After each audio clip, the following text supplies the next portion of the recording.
d'une certaine manière, le PS est devenu un sous-courant de la France insoumise.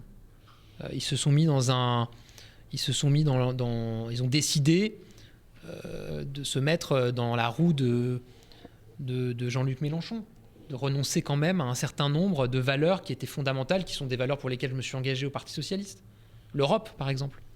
Quand je vois qu'Olivier Faure, pour essayer, c'est pas moi qui emploie ces termes, ça a été employé par les intéressés et par la presse, mais pour essayer, entre guillemets, d'acheter le silence quelque part de son adversaire, puisqu'il y a des accusations de fraude sur le Congrès, lui a dit je te propose la tête de liste pour les élections européennes.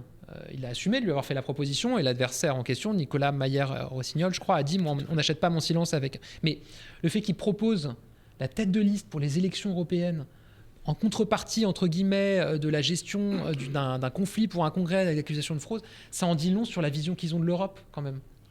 Et donc moi, je trouve ça très inquiétant.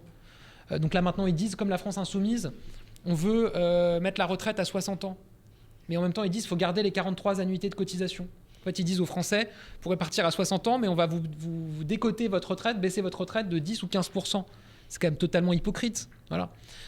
Donc, moi, je pense quelque part que le PS a déjà organisé lui-même son propre effacement, en tout cas de la vie politique, et vis-à-vis d'un électorat qui croit à une gauche quand même, qui ne méprise pas le travail, qui ne veut pas détruire l'entreprise, et qui aspire quand même à faire encore progresser la vie des Français par le travail.